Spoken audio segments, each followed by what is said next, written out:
Well, let's take a look at this now. Violent crime in South Africa continues to make global headlines. While this particular challenge has been well documented, have we exhausted all possible options to try and root out this problem? Is socioeconomic status an important factor, perhaps? Well, let's unpack this issue further with Anna Moyo from the Center for the Study of Violence and Reconciliation. A very good morning to you. Thanks again for your time.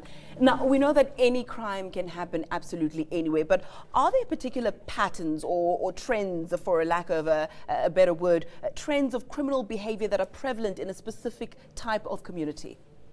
Well, in South Africa, basically, we are recording high levels of crime. And I think also from when you really follow the reports, the research reports that have been done by different organizations, this can be attributed to quite a number of factors. But also from just following the news and the newspapers, you can actually begin now to pinpoint that we have gang violent crimes in the Western Cape. You have your housebreaking, armed robberies, your haze in Gauteng. You have also such crimes like crimes involving murder, mostly in KZN. So there is now beginning to come out a trend of how violence is happening in the different parts of the country. Let's start off with the first point that you mentioned there in the Western Cape. According to the crime stats last year, in reported drug-related crimes, 9 out of 10 precincts, the top 10 worst precincts where drug-related crime was reported, those were from the Western Cape. We have Mitchell's Plain, Manenberg, Delft, Bishop Lavis, all crime-related areas. 9 out of 10 of those precincts were in the Western Cape. Why is that? There is quite a concentrated number of gangs in Cape Town, and also that's where we see most drug lords coming from or being most concentrated in, and that would probably attribute to the high levels of drug-related crimes. And according to statistics, about 47% of drug-related crimes are coming from the Western Cape, and this is quite worrying, especially if you're looking at a country as South Africa.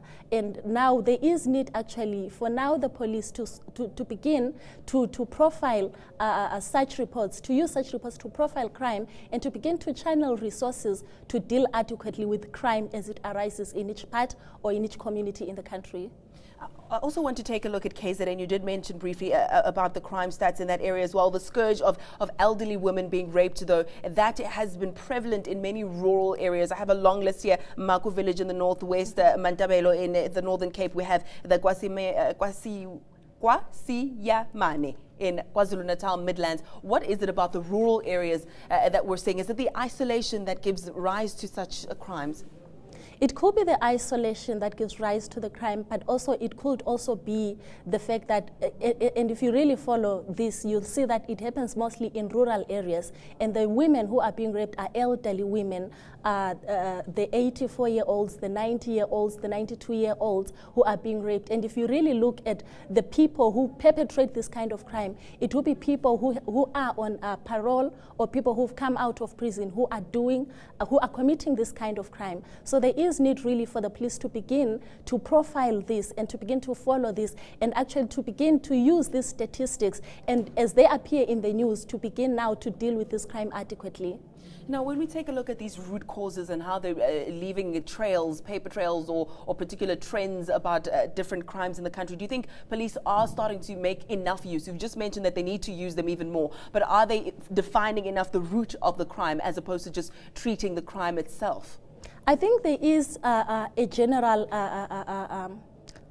view on how police are really dealing with crime in South Africa. I think the way crime is being dealt with is really in a general way, not really using the specific reports that have been done on the causes of crime and also how crime is occurring in the different parts of the country. So if we can have a more coordinated, a more specific approach to dealing with crime that is following specific profiles through research reports, through the reports coming out from the news, the headlines and things like that, we can actually deal with crime in a more effective way and in a more proactive way.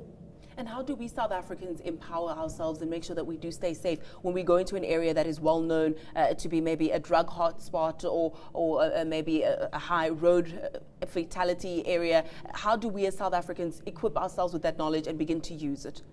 There is need, for instance, for the police to actually inform people and actually for statistics to come out on the different hotspots of crime in South Africa. There is need for this information to be in the public domain, for people to know what crime to expect in a certain area, for people to know what to expect and how they can stay safe. This has been done concerning such crimes like your fraud crimes, your ATM crimes and things like that. But there is need to actually do this more extensively also when we're dealing with other crimes as well, like your crime of rape, more serious crimes, violent crimes as well, so that people, whenever they visit such places, they know what to expect and they can better protect themselves and ensure their safety. But there is also need for more police visibility, especially where violent crimes are concerned. We'll have to leave it there. Thank you so much for your insight. That was Anna Moyo from the Center for the Study of Violence and Reconciliation. News that moves. eNCA.com.